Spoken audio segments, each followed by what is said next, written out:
Saya itu punya 3 pointers mengenai hidup itu berjuang. Yang pertama itu berjuang untuk meningkatkan kualitas hidup dengan membuat hal-hal positif, ya, melakukan hal-hal yang berdampak. Lalu yang kedua itu menggapai cita-cita. Dan yang ketiga itu meninggalkan warisan. Dan di sini warisan di sini bukan berarti harta, tapi mungkin warisan yang memang dapat artinya menjadi identitas gitu untuk yang ada di lingkungan saya gitu. Bu, ada kolaborasi antara anak muda, generasi muda dengan generasi tua yang yang seumuran Ibu lah. Kalau di sekolah itu kami perlu sekali kolaborasi antara ide-ide dari generasi muda dengan generasi tua supaya bisa berkolaborasi sehingga pendidikan di Purwakarta itu bisa lebih meningkat secara signifikan. Generasi muda sekarang dengan ide-idenya yang sangat kreatif tentunya sangat diharapkan dalam mengembangkan berbagai hal yang ada di Purwakarta. Jelas sekali kalau menurut Ibu pribadi bahwa Purwakarta ini adalah kabupaten yang sangat istimewa. Harapan untuk eskulnya itu bisa berkembang lebih bagus. Memang kegiatan rutin mulai dari pengenalan, terus belajar berinovasi, terus menghasilkan produk gitu. Itu sudah dimulai walaupun masih perlu optimalisasinya gitu. Dan kami masih ada rencana ke depannya yang lebih di mana nanti ada produk-produk yang bisa dipajangkan, semacam kayak punya showroomnya dan sebagainya. Itu harapan ke depannya. Saja saya katakan terbukti udah ada dari mereka yang sudah berani menjadi mentor untuk siswa yang lain. Di SMA, tingkat SMA ada yang mereka kasih informasi pengajaran tentang batik oleh siswa yang peserta eskul. Yang tingkat SMP sekolah lain juga sampai SD juga siswa di sini sempat menjadi mentor bagi mereka gitu. Seru banget Kak Suri karena bisa menambah pengalaman dan wawasan juga. Selain itu bisa mengasah kreativitas saya karena pada saat itu pada kelas 10 semester 1 saya belum mengikuti eskul ini. Dan mengikuti eskul ini tuh pada saat kelas 10 semester 2 sampai sekarang. Nah tentunya banyak pengalaman yang sangat berharga bagi saya. Semoga Sanggar Batik Neska ini bisa lebih berkembang lagi, kemudian bisa lebih banyak mencetak prestasi yang tentunya bisa meningkatkan citra SMA Negeri 1 Sukatani Purwakarta untuk lebih dikenal oleh banyak orang. Tantangannya itu sendiri mungkin kita harus meningkatkan kreativitas lebih dalam karena belum tentu semua orang itu langsung bisa untuk membatik karena sebelumnya saya juga belum terlalu pandai membatik ya, masih sering saja pada saat mencanting itu sering tidak rapi dan bahkan baru sekarang gitu bisa hobi membatik dan bisa lebih rapi lagi.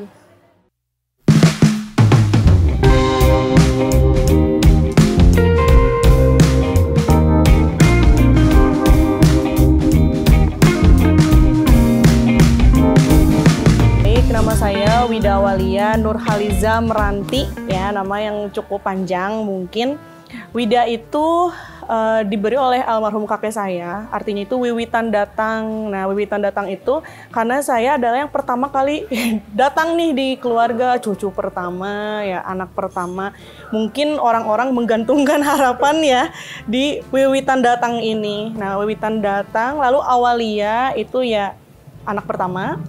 Dan mungkin diharapkan bisa menjadi makhluk yang mulia.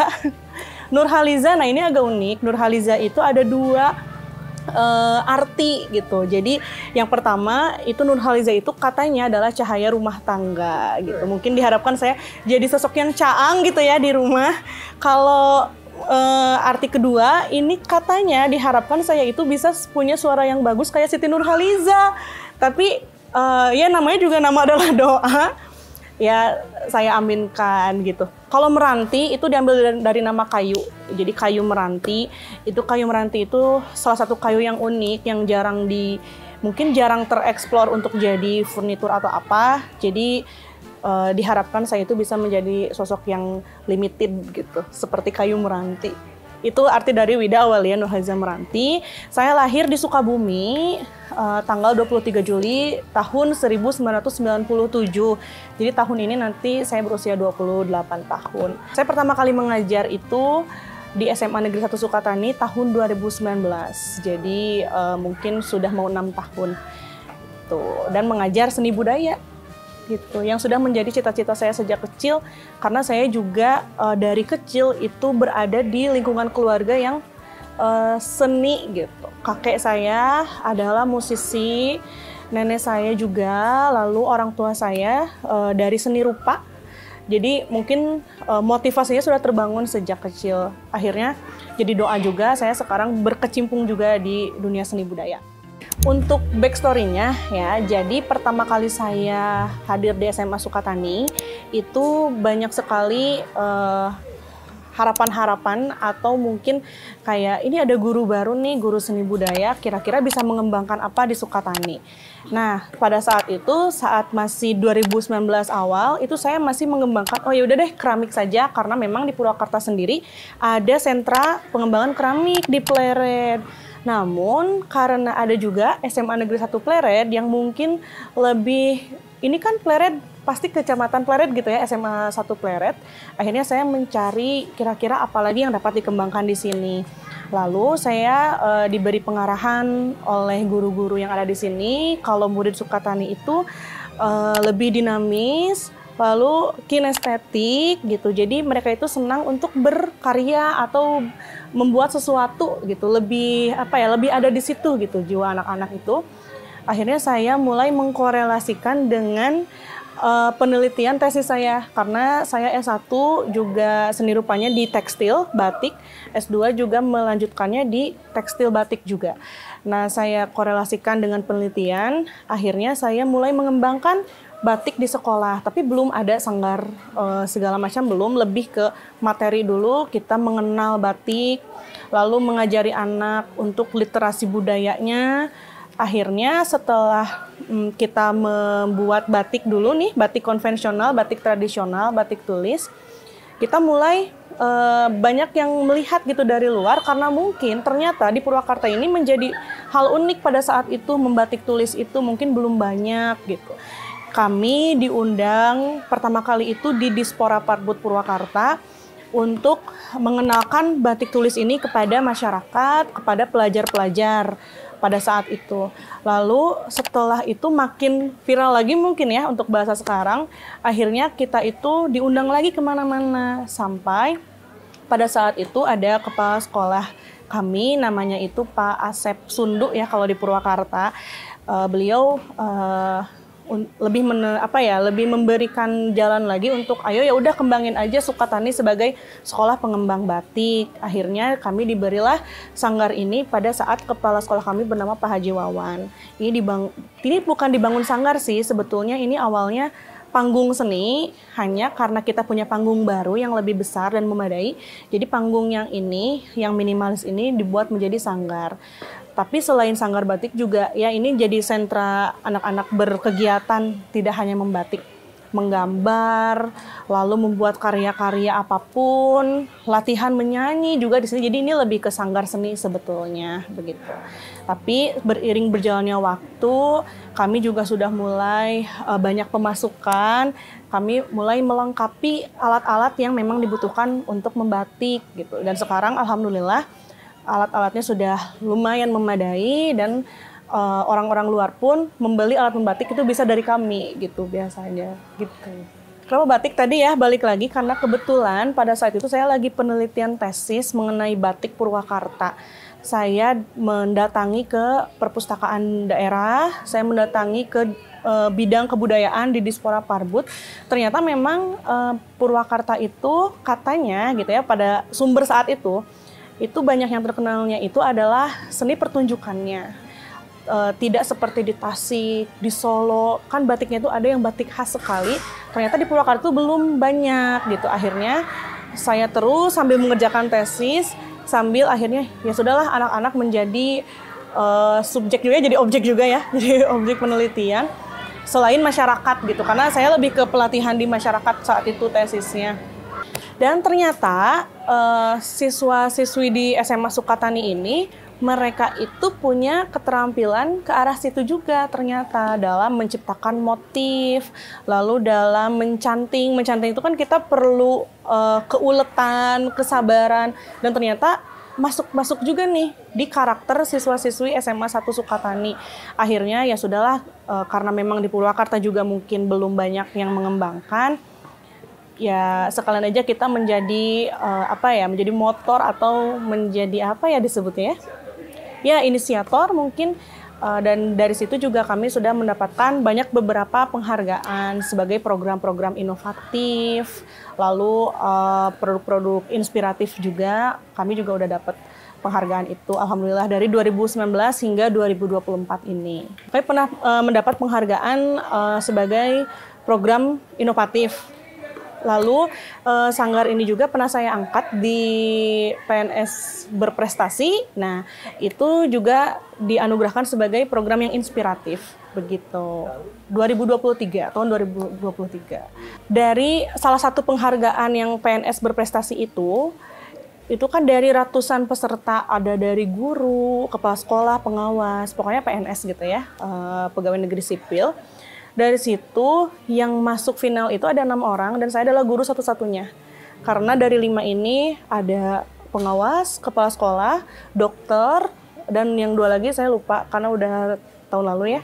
Jadi saya itu penyintas guru satu-satunya yang masuk ke grand finalis pada saat itu membawa sanggar ini. Dan dari situ juga saya tekankan ke anak-anak bahwa kita itu ada kapasitasnya gitu untuk kita bisa menginspirasi orang lain, untuk kita bisa terus berkarya dan produktif itu. Jadi lebih ke ingin mengembangkan atau meningkatkan percaya diri anak-anak gitu. Karena secara ini sih kalau anak-anak di kami itu masih banyak yang mungkin pemalu ya, atau kurang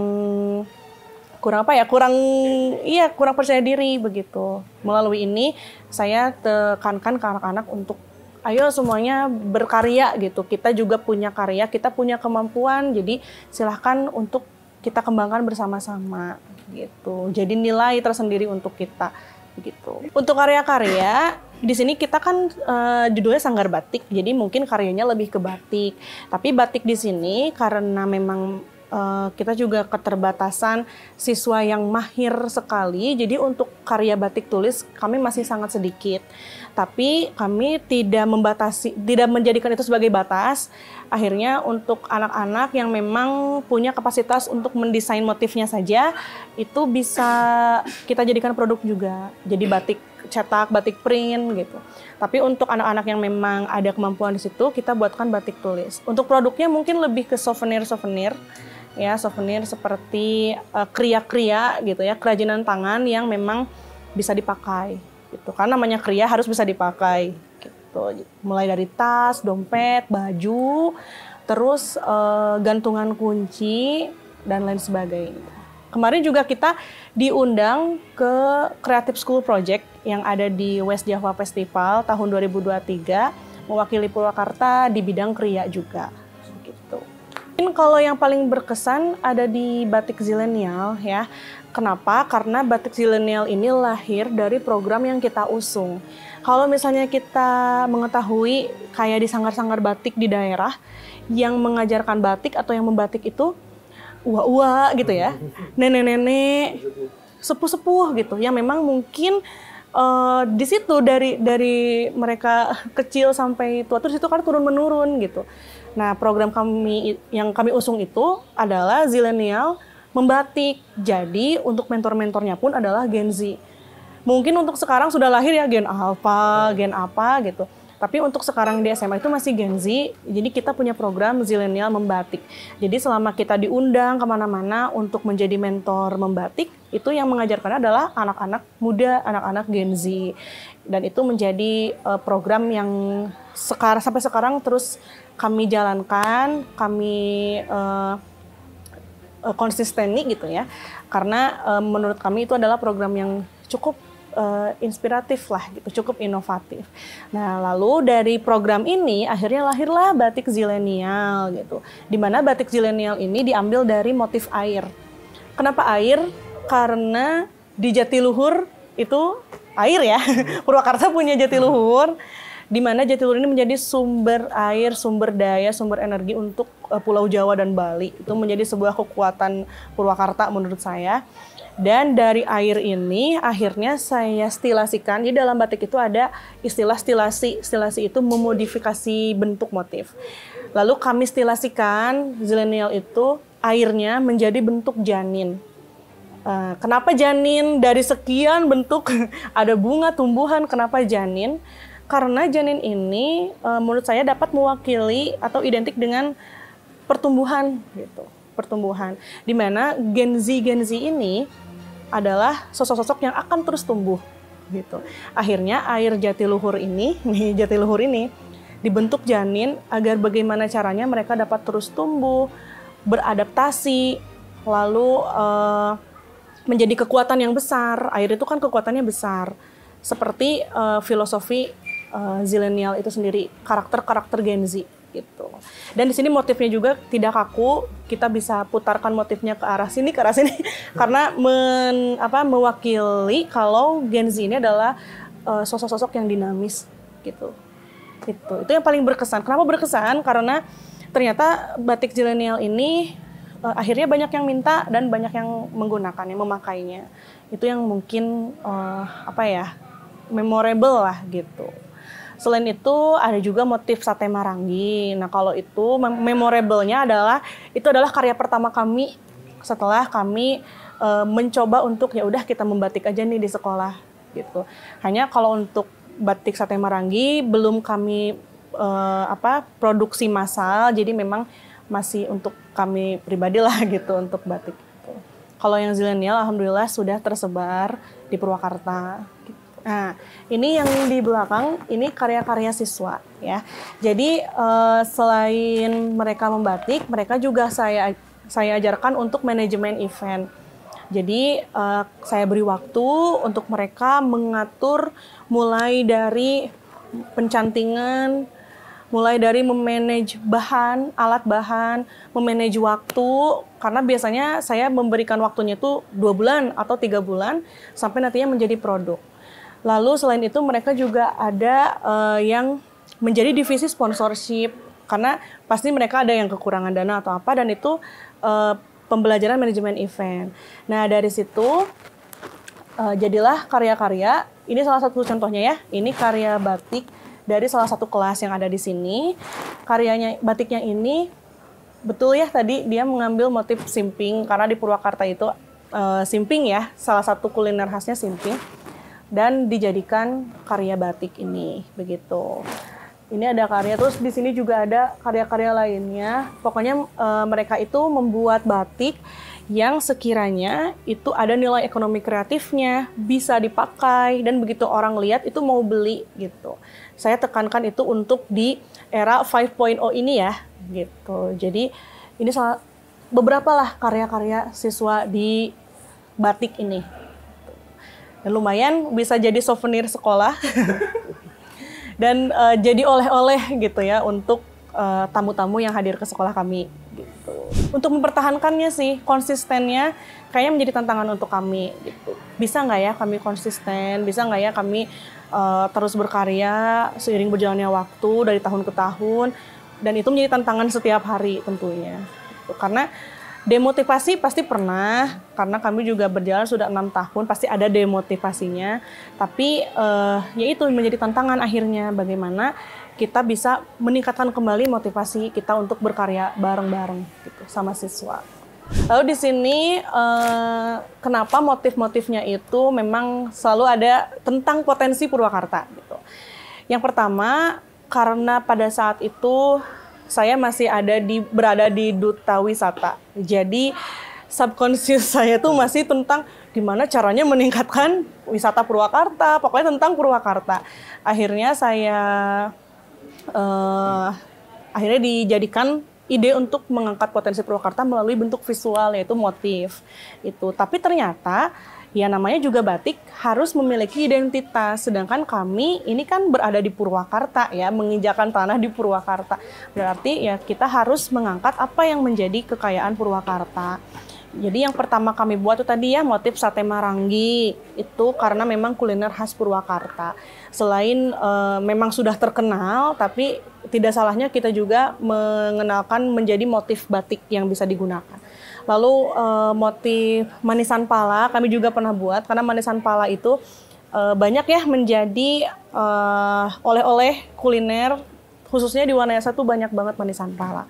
Lalu ada motif manggis, karena manggis juga banyak berkembang di Purwakarta, khususnya di Wanayasa. Motif zilenial ini dari perairan Jatiluhur, motif simping juga begitu. Dan kami di sini sedang ada rencana untuk membuat motif peyem bendul, karena memang sekolah kami itu berada di Desa Bendul ya, yang mengembangkan peyem. Jadi salah satu UMKM-nya itu peyem gitu. Meskipun ada peyem Bandung ya, cuma peyem Bendul pun jadi ada pembedanya gitu. Kami sedang mengeksplorasi peyem Bendul untuk menjadi bentuk motif gitu. Sampai kapan akan terus mengembangkan batik? Karena ini sudah saya mulai, jadi menurut saya menjadi tanggung jawab untuk saya terus mengembangkan ini mungkin sampai akhir hayat ya. Kan di sini juga saya sedang berusaha membentuk regenerasi kepada generasi Z, kepada murid-murid, kepada masyarakat untuk bisa bagaimana program ini bisa terus konsisten gitu. Itu terus untuk sampai kapan ya, sampai saya tidak bisa bergerak atau karena ya tadi balik lagi ke 3 pointer perjuangan tadi ya, meningkatkan kualitas hidup, menggapai cita-cita, dan meninggalkan warisan. Cita-cita saya salah satunya adalah ini. Lalu meninggalkan warisan ya untuk nanti generasi-generasi muda setelah saya mungkin yang mengembangkan murid-murid. Harapannya mungkin lebih ke pesan kepada generasi-generasi muda gitu ya, murid-murid yang sekarang sedang ada di usia-usia yang seharusnya lebih produktif gitu. Mungkin yang pertama, batik ini adalah warisan budaya. Adiluhung sudah ada di UNESCO, menjadi identitas Indonesia juga, dan menjadi salah satu literasi budaya juga. Kalau misalnya putus di kalian, kasihan untuk generasi yang setelah kalian gitu. Lalu gimana caranya biar nggak putus nih? Nah, yang pertama, sebetulnya banyak sekali anak muda tuh sebenarnya gengsi ya pakai batik ya. Karena batik itu identiknya dengan kondangan, rapat gitu ya. Lalu hal-hal yang formal, padahal untuk zaman sekarang itu bisa lebih dimodifikasi asal kitanya mau membawakannya gitu. Jadi pesannya yang pertama, minimal mengenal dulu batik itu. Bagaimana cara kenalannya? Pakai batiknya. Tidak harus di momen-momen formal atau momen-momen sakral. Mulai mengenal itu bisa pakai dimanapun gitu. Bisa jadi aksesoris, bisa ya jadi apapun lah yang lebih kekinian, dibuat kekinian aja, karena untuk sekarang itu semua hal bisa dibuat kekinian. Lalu setelah pakai itu pasti akan tumbuh rasa cinta gitu. Nah, kalau sudah cinta pasti akan ada tanggung jawab untuk mengembangkannya gitu. Jadi silahkan untuk semuanya, masyarakat, lalu terutama murid-murid saya, jangan malu untuk mengembangkan apa yang menjadi budaya yang memang harus kita kembangkan. Karena ini merupakan warisan nih dari leluhur gitu. Jadi amanah juga untuk kita untuk melestarikan budaya batik ini.